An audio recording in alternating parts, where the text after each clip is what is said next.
Hello students, let's see this question.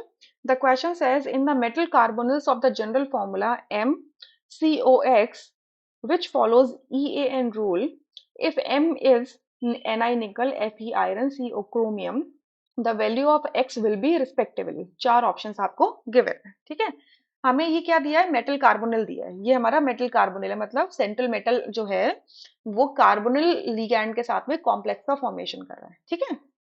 अच्छा, तो कह रहे हैं कि ये जो मेटल कार्बोनिल है ये ईएएन रूल फॉलो करता है। ईएएन का मतलब होता है इफेक्टिव एटॉमिक नंबर रूल। इसका मतलब क्या है कि आपका जो मेटल है, इस मेटल की न्यूक्लियस में कुछ इलेक्ट्रॉन्स है, ठीक है।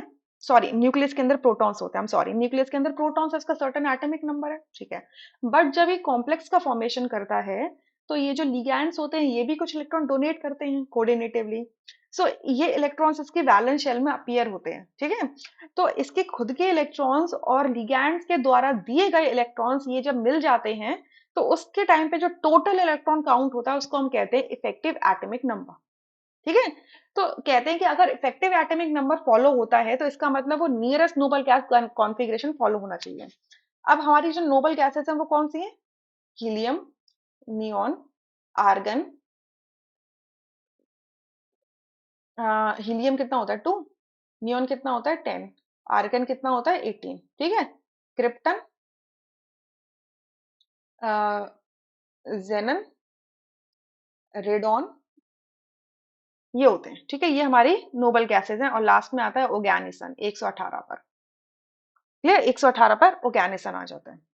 सो अब यहाँ से कह रहे हैं कि हमें पता है कि अगर ये मेटल्स इन्होंने बोल दिए कि निकल है, आयरन है और क्रोमियम में, ये तीनों ही मेटल्स किसके हैं?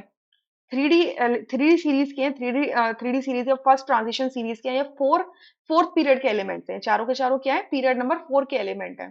तो ये फर्स्ट पीरियड हो गया, second period, third period, fourth period. मतलब अगर ये फोर्थ पीरियड के एलिमेंट हैं तो इनकी जो नियरेस्ट नोबल गैस होगी वो होगी क्रिप्टन। तो नियरेस्ट एटॉमिक नंबर जो नोबल गैस का है वो 36 है, ठीक है। क्योंकि हमने ये क्यों पता करा? क्योंकि ईएन रूल फॉलो हो रहा है।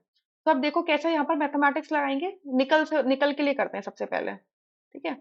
अगर ये मान लीजिए मेटल निकल है तो इसके एटॉमिक नंबर होगा 28। एटॉमिक नंबर मतलब proton count in the nucleus, ठीक है। 28। एक कार्बोनिल दो लिगैंड डोनेट करता है तो एक्स कार्बोनिल्स कितने करेंगे? 2x करेंगे। और ये जितने भी टोटल काउंट होगा ये नीयरेस्ट नोबल गैस के एटॉमिक नंबर के इक्वल होगा, दैट इज 36 होगा। तो सॉल्व कर लीजिए।